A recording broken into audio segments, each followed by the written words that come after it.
തദ്ദേശ തെരഞ്ഞെടുപ്പിൽ മത്സരിക്കാൻ സീറ്റ് ലഭിക്കാത്തതിൽ മനം നൊന്തുകൊണ്ട് ആനന്ദ് കെ തമ്പി ജീവനൊടുക്കിയ സംഭവം വലിയ വിവാദമായി. പക്ഷെ അത് വിവാദമായപ്പോൾ BJP മുന്നോട്ട് വെക്കുന്ന ഒരു വാദമുണ്ട്. ഒരു RSSകാരനോ BJPക്കാരനോ പോലുമല്ല ആനന്ദ് കെ തമ്പി എന്ന്. നാണമില്ലേ നിങ്ങൾക്ക് ഇങ്ങനെ പറയാൻ എന്ന് ചോദിക്കേണ്ടിയിരിക്കുന്നു. കാരണം ആനന്ദ് കെ തമ്പി എന്ന് പറയപ്പെടുന്ന വ്യക്തി പക്ക BJPക്കാരനായിരുന്നുവെന്നും തനി RSSകാരനായിരുന്നുവെന്നും തെളിയിക്കുന്ന രേഖകളും ചിത്രങ്ങളും ഒക്കെ പുറത്തു വന്നിട്ടുണ്ട്. നാട്ടുകാർക്ക് വളരെ വ്യക്തമായിട്ട് അറിയാവുന്നതാണ്. ഇനി അതൊക്കെ പോട്ടെ. ആനന്ദ് കെ തമ്പി എഴുതിയ ഒരു കുറിപ്പുണ്ട്. ആ കുറിപ്പിൽ പറയുന്ന ചില രഹസ്യങ്ങളുണ്ട്. അതിങ്ങനെയാണ്: ഞാൻ ആനന്ദ് കെ തമ്പി ഈ വരുന്ന തദ്ദേശ സ്വയംഭരണ തെരഞ്ഞെടുപ്പിൽ തൃക്കണ്ണാപുരം വാർഡിൽ സ്വതന്ത്ര സ്ഥാനാർത്ഥിയായി മത്സരിക്കുവാൻ ഞാൻ തീരുമാനിച്ചിരുന്നു.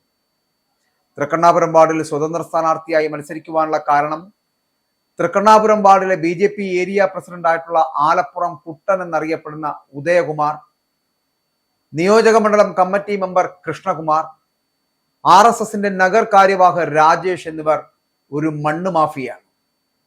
അവരുടെ നിയമവിരുദ്ധമായ പ്രവർത്തനങ്ങൾക്ക് അധികാരത്തിന്റെ ഒരു ആൾ വേണം.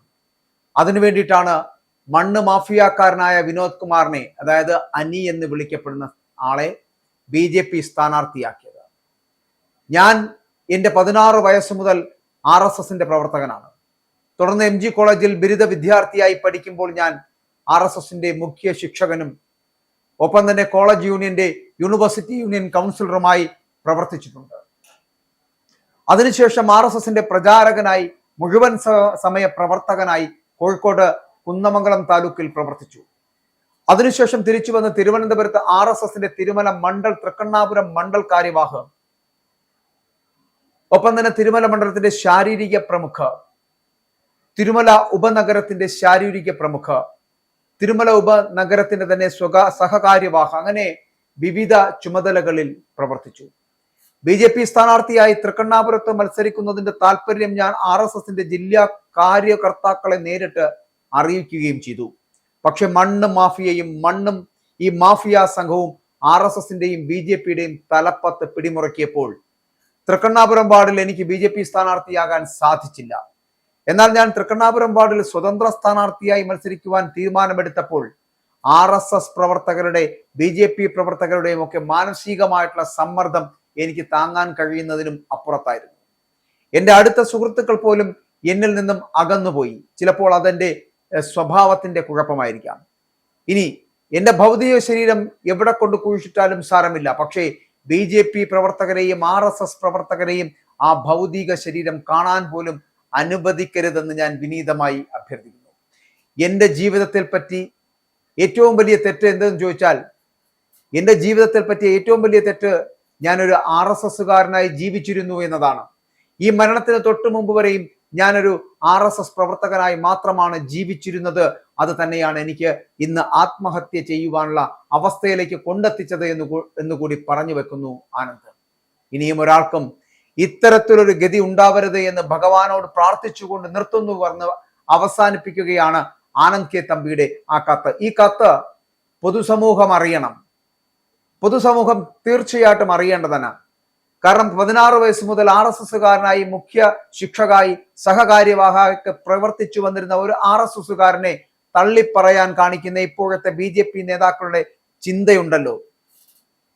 അതായത് തികച്ചും വ്യക്തിപരമായ മാനസിക വിഭ്രാന്തിയെ തുടർന്നാണ് ആനന്ദ് ജീവനൊടുക്കിയത് എന്ന് BJPയുടെ നേതാവ് B ഗോപാലകൃഷ്ണൻ മാധ്യമങ്ങളോട് പറഞ്ഞപ്പോൾ ഒരു വട്ടമെങ്കിലും ആനന്ദിനെ കുറിച്ച് ചിന്തിക്കണമായിരുന്നു. കോഴിക്കോട് അടക്കമുള്ള മേഖലകളിൽ അദ്ദേഹത്തിന്റെ RSSന്റെ കാര്യക്രാന്തവാഹായി ജീവിക്കുന്ന കാലഘട്ടങ്ങളിലൊക്കെ അദ്ദേഹം ചെയ്തു കൂട്ടിയ പ്രവർത്തനങ്ങളെ കുറിച്ച് ഒരു നേരമെങ്കിലും ഒന്ന് തിരിച്ചറിയണമായിരുന്നു ഗോപാലകൃഷ്ണ താങ്കൾ.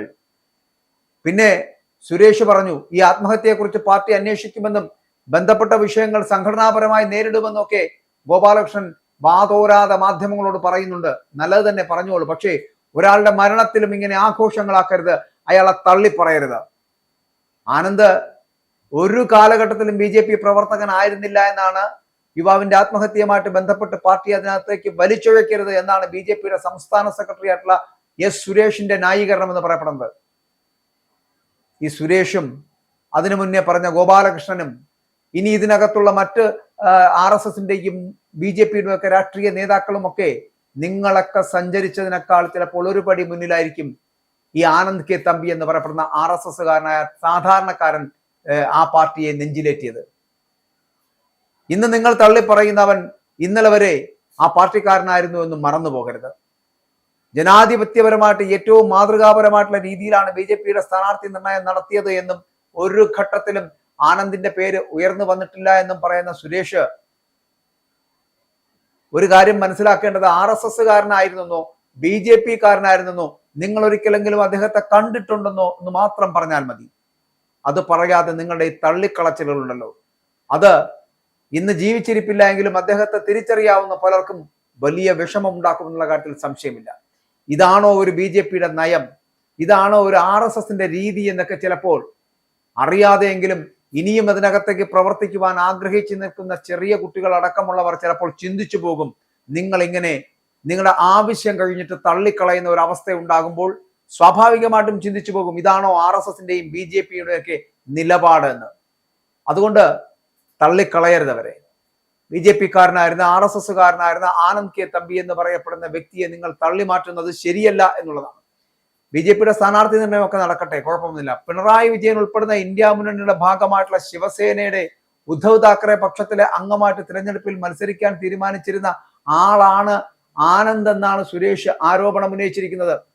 ഈ BJPയുടെ ജനറൽ സെക്രട്ടറി ആയിട്ടുള്ള സംസ്ഥാന സെക്രട്ടറി ആയിട്ടുള്ള സുരേഷ് ആരോപിക്കുന്ന ആരോപണം ഇതാണ്. പിണറായി വിജയൻ ഉൾപ്പെടുന്ന ഇന്ത്യ മുന്നണി, പിണറായി വിജയൻ മാത്രമല്ലല്ലോ, രാഹുൽ ഗാന്ധിയും ഉൾപ്പെടുന്ന, VD സതീശനും ഉൾപ്പെടുന്ന, K മുരളീധരനും ഒക്കെ ഉൾപ്പെടുന്ന ആ ഇന്ത്യ മുന്നണിയുടെ ഭാഗമായിട്ടുള്ള ശിവസേനയുടെ ഉദ്ധവ് താക്കറെ പക്ഷത്തിലെ അംഗമായി തെരഞ്ഞെടുപ്പിൽ മത്സരിക്കാൻ തീരുമാനിച്ചിരുന്ന ആളാണ് ആനന്ദ് എന്ന് പറഞ്ഞ് താങ്കൾ ആരോപണം ഉന്നയിക്കുമ്പോൾ ഒരു കാര്യം മനസ്സിലാക്കുക. ഈ ഇലക്ഷൻ അടുത്ത് വരുന്ന സാഹചര്യത്തിൽ ആനന്ദിന്റെ മരണത്തിന് പാർട്ടിയുമായിട്ട് ഒരു ബന്ധമില്ല എന്ന് കാട്ടി പ്രശ്നത്തിൽ നിന്നൊക്കെ തടിയുരുവാനുള്ള ശ്രമത്തിലാണ് BJP എന്നൊക്കെ എല്ലാവർക്കും അറിയാം. നേതാക്കളൊക്കെ സംഘടനയെ സംരക്ഷിക്കുവാനുള്ള അശ്രാന്ത പരിശ്രമങ്ങൾ നടത്തുമ്പോഴും ആനന്ദും സംഘടനയുമായിട്ടുള്ള ബന്ധങ്ങൾ തെളിയിക്കുന്ന തെളിവുകൾ പുറത്തു വരുന്നത് നേതൃത്വത്തെ കൂടുതൽ കുരുക്കിലാക്കുകയാണ് എന്ന് മറന്നു പോകരുത്. BJP നേതൃത്വത്തിനെതിരെയുള്ള ആനന്ദിന്റെ ഫോൺ സംഭാഷണം പുറത്തു വന്നിട്ടുണ്ട്. സുഹൃത്തുമായി നടത്തിയ ഫോൺ സംഭാഷണമാണ് പുറത്തു വന്നത്. ഇതിനു പുറമെ ആനന്ദ് സജീവ സംഘപരിവാർ പ്രവർത്തകനാണ് എന്ന് തെളിയിക്കുന്ന കൂടുതൽ ചിത്രങ്ങളടക്കം പുറത്തു വന്നിട്ടുണ്ട് എന്നുള്ളത് ശരിയാണ്. താങ്കൾ നേരത്തെ പറഞ്ഞതുപോലെ ആനന്ദ് ശിവസേനയിൽ അംഗത്വം എടുത്തതിന്റെ ദൃശ്യങ്ങളടക്കം ചിലപ്പോൾ പുറത്തു വന്നിട്ടുണ്ട്. പക്ഷെ എന്നാൽ അത് എന്നാണ് അദ്ദേഹം അംഗത്വം എടുത്തത്? ഈ വെള്ളിയാഴ്ചയാണ് ആനന്ദ് ശിവസേനയിൽ, അതായത് UBTയിൽ അംഗത്വം എടുത്തത്. ഈ കഴിഞ്ഞുപോയ വെള്ളിയാഴ്ചയാണ്. സ്വതന്ത്ര സ്ഥാനാർത്ഥിയായി തൃക്കണ്ണാപുരത്ത് നിന്ന് മത്സരിക്കുന്നതിൽ അദ്ദേഹത്തിന് ഭീഷണി ഉണ്ടായിരുന്നതായിട്ടുള്ള സൂചന ഉണ്ടായിരുന്നല്ലോ. അപ്പോൾ ഈ ഭീഷണി മറികടക്കുവാനാണ് ആനന്ദ് ശിവസേനയിൽ ചേരാൻ തീരുമാനിച്ചത് പോലും. എന്നിട്ടും ഭീഷണി തുടർന്നു വന്നു എന്നുള്ളതാണ് സൂചന. ശിവസേന എന്ന് പറയപ്പെടുമ്പോൾ UBT, ഈ ഉദ്ധവ് താക്കറെ വിഭാഗം സംസ്ഥാന സെക്രട്ടറി ആയിട്ടുള്ള അജി പെരിങ്ങമലയിൽ നിന്നാണ് ആനന്ദ് പാർട്ടി അംഗത്വം സ്വീകരിച്ചത്. വെള്ളിയാഴ്ചയാണ് സ്വീകരിച്ചത് എന്ന് മറന്നുപോകരുത്. ശിവസേനയുടെ സ്ഥാനാർത്ഥിയായിട്ട് തൃക്കണ്ണാപുരം വാർഡിൽ മത്സരിക്കുവാൻ തിങ്കളാഴ്ച വാർഡ് കൺവെൻഷൻ വിളിക്കാൻ വരെ തീരുമാനിച്ചിരുന്ന കാര്യമായിരുന്നു.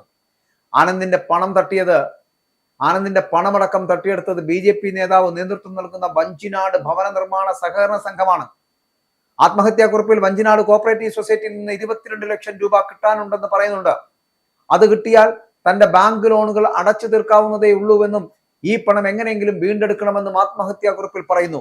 എന്നാൽ വഞ്ചിനാട് ഭവന നിർമ്മാണ സഹകരണ സംഘത്തിൽ 32 കോടിയോളം രൂപയുടെ തിരിമറിയാണ് നടത്തിയത്. കേസില് സംഘം president Vallakkadavu Ponnarnagar house number 83 Vijayakumar, 60 വയസ്സുള്ള Vijayakumar, branch manager Subhash Nagar TC 36 52 വയസ്സുകാരനായിട്ടുള്ള ഗോപകുമാർ, സെക്രട്ടറി ആയിട്ടുള്ള ശ്രീകല തുടങ്ങിയവരെ വഞ്ചിയൂർ പോലീസ് അറസ്റ്റ് ചെയ്തിരുന്നു. ഈഞ്ചക്കൽ, നെടുമങ്ങാട്, നേമം എന്നിവിടങ്ങളിൽ സംഘത്തിന് ബ്രാഞ്ചുകളുണ്ട്. 1 വർഷം മുമ്പ് ഈഞ്ചക്കലിലെ പ്രധാന ഓഫീസിൽ നിക്ഷേപകർ സംഘടിച്ചെത്തി ബഹളമുണ്ടാക്കുന്ന ഒരു സാഹചര്യം ഉണ്ടായി. തുടർന്ന് നിക്ഷേപകരെ ഉൾപ്പെടുത്തി കോർ കമ്മിറ്റി രൂപീകരിച്ച് പരാതികൾ പരിഹരിക്കുവാൻ തീരുമാനിച്ചു. 1 വർഷത്തിനകം മുതലും പലിശയും അടക്കം തിരിച്ചു നൽകാമെന്ന് അന്നത്തെ ഭരണസമിതി അറിയിച്ചു. ഇത്രയും കാലമായിട്ടും മുതലും പലിശയും ലഭിക്കാതായതോടെ നിക്ഷേപകർ പോലീസിൽ പരാതി നൽകുകയായിരുന്നു. തുടർന്നാണ് പ്രസിഡന്റിനെ ഉൾപ്പെടെ അറസ്റ്റ് ചെയ്തത്. BJPയുടെ സഹകാർ ഭാരതി മുൻ സംസ്ഥാന ജനറൽ സെക്രട്ടറിയാണ് വിജയകുമാർ.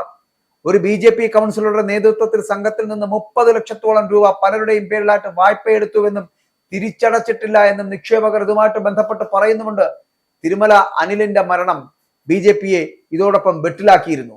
സഹകരണ സംഘത്തിന്റെ തട്ടിൽ നമുക്കറിയാമല്ലോ, ഈ സഹകരണ സംഘത്തിലെ ആ ഒരു ആ തട്ടിപ്പിൽ മനം നൊന്തുകൊണ്ടായിരുന്നു ആ അനിലിന്റെ ആത്മഹത്യ. ഇതിന് പിന്നാലെയാണ് ഇപ്പോൾ അതേ പ്രദേശത്തുള്ള മറ്റൊരാളുടെ ആത്മഹത്യ കൂടി വരുന്നത്, ആനന്ദിന്റെ ആത്മഹത്യ. ഈ ആത്മഹത്യ എന്ന് പറയപ്പെടുന്ന BJPയെ പ്രതിരോധത്തിലാക്കിയിട്ടുണ്ട് എന്നുള്ള കാര്യത്തിൽ സംശയമില്ല. MS കുമാറിന്റെ തുറന്നു പറച്ചിലുകൾ നമ്മൾ കേട്ടതാണ്. MS കുമാർ പറഞ്ഞു 40 ലക്ഷത്തോളം രൂപ അദ്ദേഹം കൂടി നേതൃത്വം നൽകുന്ന സഹകരണ സംഘത്തിൽ നിന്ന് അടിച്ചു മാറ്റിക്കൊണ്ടുപോയ ഒരു തിരുവനന്തപുരത്തുകാരനായിട്ടുള്ള തലസ്ഥാന നഗരവാസിയായിട്ടുള്ള ഒരു BJPക്കാരനെ കുറിച്ച്, ഈ BJPക്കാർ തന്നെ എടുത്ത പല ലോണുകളും തിരിച്ചടയ്ക്കാതെ വരുന്ന ഒരു സാഹചര്യത്തിലേക്ക് എത്തുകയും ആ സഹകരണ സംഘം വലിയ പ്രതിസന്ധിയിലേക്ക് പോകുന്ന കാഴ്ചയുണ്ടാവുകയും കോടികളുടെ നഷ്ടമുണ്ടാകുന്ന അവസ്ഥയിലേക്ക് എത്തപ്പെടുകയും ആ സഹകരണ സംഘം പൂട്ടിക്കെട്ടലിന്റെ വഴിയിലെത്തുകയും ഈ പറയുന്ന MS കുമാർ തന്നെ താനും തിരുമല അനിലിനെ പോലെ ആത്മഹത്യയിലേക്ക് എത്തപ്പെടുന്ന ഒരു സ്ഥിതിവിശേഷത്തിലേക്കാണെന്ന് തുറന്നു പറയുന്ന ഒരു അവസരം കൂടി ഉണ്ടായിട്ടുണ്ടായിരുന്നു. അപ്പോൾ ഇതൊക്കെ BJP എന്ന് പറയപ്പെടുന്ന രാഷ്ട്രീയ പാർട്ടിയിൽ നടക്കുന്ന കാര്യങ്ങളാണ്. എന്തൊക്കെയാണെങ്കിലും ആ വായ്പയുമായി ബന്ധപ്പെട്ട് വരുന്ന വിഷയങ്ങളിൽ MS കുമാർ അടക്കം ആത്മഹത്യയുടെ വക്കിലാണ് എന്ന് തുറന്നു പറച്ചിലുകൾ നടത്തുമ്പോഴും ഇതൊന്നും ഉൾക്കൊള്ളുവാനുള്ള കരുത്തോ അല്ലെങ്കിൽ ഇതൊന്നും ഉൾക്കൊള്ളുവാനുള്ള ഒരു മാനസികാവസ്ഥയോ BJP എന്ന് പറയപ്പെടുന്ന പാർട്ടിക്കോ പാർട്ടി നേതൃത്വത്തിനോ ഇല്ലാതായി പോകുന്നുണ്ട്. അങ്ങനെ ഇല്ലാതായി പോകുന്നുണ്ട് എങ്കിലാണ് ഇത്തരത്തിലുള്ള ആത്മഹത്യകൾ ഉണ്ടാകുന്നത്. ഈ ആത്മഹത്യക്ക് കൂട്ടുനിൽക്കരുത്. ഒരിക്കലും ഒരു ആത്മഹത്യയും ഒന്നിനും പരിഹാരമല്ല എന്ന് പറയുന്നത് പോലെ തന്നെ ഇവിടെ ഒരു BJPക്കാരനും ഒരു RSSകാരനും അല്ല എന്ന് തള്ളിക്കളയരുത് ഇന്നലെ വരെ പ്രവർത്തിച്ച നിങ്ങളുടെ പാർട്ടിയിൽ നിന്ന് വരെ. എന്നു മുതലാണ് ആനന്ദ് ഈ പാർട്ടിക്കാരനല്ലാതായി മാറിയത്? എന്നു മുതലാണ് ആനന്ദ് RSSകാരനും BJPക്കാരനും അല്ലാതായി മാറിയത്? ഒരു സുപ്രഭാതത്തിൽ ഗോപാലകൃഷ്ണനും സുരേഷും ഒക്കെ പെട്ടെന്ന് പറയുകയാണ് ഇവരൊന്നും BJPക്കാരെ അല്ല, ഇവരൊന്നും RSSകാരനെ അല്ല എന്ന് ഈ ആനന്ദ് കെ തമ്പി എന്ന് പറഞ്ഞ മരിച്ചുപോയ ആളടുത്ത് പോലും പറയേണ്ടി വരുന്ന ഗതികേടെന്ന് പറഞ്ഞാൽ നിങ്ങളുടെ ഉത്തരവാദിത്തമില്ലായ്മയാണ്. ഇതിൽ നിന്നൊക്കെ ഒളിച്ചോടുവാനുള്ള ആത്മഹത്യ നമുക്കറിയാം. ആനന്ദിന്റെ ആത്മഹത്യ BJPയെ പ്രതിരോധത്തിലാക്കിയിട്ടുണ്ട് എന്നുള്ള കാര്യത്തിൽ സംശയമില്ല. പക്ഷേ ആ പ്രതിരോധത്തിൽ നിന്നും മറികടക്കുവാൻ നിങ്ങൾ സ്വീകരിക്കുന്ന ഈ മാർഗമുണ്ടല്ലോ, നിങ്ങളോടൊപ്പം നിങ്ങളുടെ സഹകാരിയായി കൂടെ ഉണ്ടായിരുന്ന ഒരാളെ തള്ളിപ്പറയുന്ന രീതി, അതൊരിക്കലും ഭൂഷണമല്ല ഈ പാർട്ടിക്കെന്ന് നിങ്ങൾ മനസ്സിലാക്കുക. കാരണം ഇന്ന് വളർന്നു വരുന്ന ഒരു പുതിയ തലമുറ BJPയോടൊപ്പം സഞ്ചരിക്കുവാനോ RSSനോടൊപ്പം ചേർന്ന് മുന്നോട്ട് പോകുവാനോ തീരുമാനമെടുത്തിരുന്നുവെങ്കിൽ അവർ ആ തീരുമാനം ഒന്നുകൂടി പുനഃപരിശോധിക്കും. ഇങ്ങനെയാണോ BJPയുടെ നിലപാട്? ഇതാണോ RSSന്റെ നിലപാട്? കൂടെ നിന്നവനെ, കൂട്ടുകാരനെ, ഒപ്പം നടന്നവനെ ഒറ്റുകൊടുക്കുന്ന തള്ളിക്കളയുന്ന സമീപനം സ്വീകരിക്കുന്ന പ്രസ്ഥാനമാണോ BJP എന്ന് അവർക്ക് ചിന്തിക്കുവാൻ അല്ലെങ്കിൽ ഒരു പുനഃപരിശോധനയ്ക്ക് സമയമുണ്ട് എന്നുള്ളതാണ്. അതുകൊണ്ട് അത്തരത്തിലുള്ള പുനഃപരിശോധനകൾക്ക് ഒരു അവസരം ഉണ്ടാക്കി കൊടുക്കാതിരിക്കുക. പുതിയ യുവത്വങ്ങൾ ഇതിലേക്ക് ആകർഷിച്ചു വരികയാണെങ്കിൽ അവരെ ഒരു കൈ കൊടുത്ത് കയറ്റി മുന്നോട്ട് പോകുവാനുള്ള ഒരു മനസ്സുണ്ടാക്കി കൊടുക്കുക. പകരം ഇങ്ങനെ നിങ്ങളൊന്ന് വിചാരിച്ചിരുന്നുവെങ്കിൽ ആനന്ദ് കെ തമ്പി ഇന്നും ജീവനോടെ ഉണ്ടായിരിക്കുമായിരുന്നു. ഇതുപോലുള്ള പലരും, ശാലിനി അടക്കം ഇത്തരത്തിൽ ഇന്ന് ശാലിനിയും ഇതുപോലെ ആത്മഹത്യക്ക് ശ്രമിച്ചതാണ്. പക്ഷെ അവരടക്കം ഇന്ന് ജീവനോടെ ഇരിക്കുന്നുണ്ട്. പക്ഷേ ഈ ആനന്ദം അതുപോലെ ജീവനോടെ ഇരുന്നതിനെ ഒരു കൈ സഹായിച്ചിരുന്നുവെങ്കിൽ. അതുകൊണ്ട് ആരെയും ആത്മഹത്യയിലേക്ക് തള്ളിവിടാതെ, പാർട്ടിയിലില്ലെങ്കിൽ പാർട്ടിയില്ല, കഴിഞ്ഞു. നിങ്ങൾക്ക് സ്ഥാനാർത്ഥിയാക്കാൻ കഴിയുന്നില്ലെങ്കിൽ അത് പറയുക, അവിടെ തീർന്നു. പക്ഷെ അതൊന്നും ചെയ്യാതെ ഈ പാർട്ടിയിൽ ആരുമല്ല എന്ന് പറഞ്ഞ്, പാർട്ടിക്കാരനെ അല്ല എന്ന് പറഞ്ഞ് മരണത്തിന് ശേഷം തള്ളിപ്പറയുന്നത് ഒരു പാർട്ടിക്ക് ഭൂഷണമല്ല എന്ന് പറയട്ടെ. ഇസ്രായേലിന്റെ 5 സൈനിക താവളങ്ങളിൽ കനത്ത നാശനഷ്ടം. മോദി വെളിപ്പെടുത്തുന്ന ഇന്ത്യയുടെ വികസനത്തിന്റെ മയക്കുമരുന്ന് വിൽപ്പനയ്ക്കെതിരെ ശക്തമായ നടപടിയെടുത്ത് ഷാർജ പോലീസ്. അമേരിക്കയിലെ സാധാരണ മനുഷ്യരോട് കൂടിയാണ് കോൺഗ്രസിനുള്ളിൽ പങ്കുവയ്ക്കാൻ വിളിച്ചു ഓപ്പറേഷൻ സിന്ദൂറിൽ ഉപയോഗിച്ച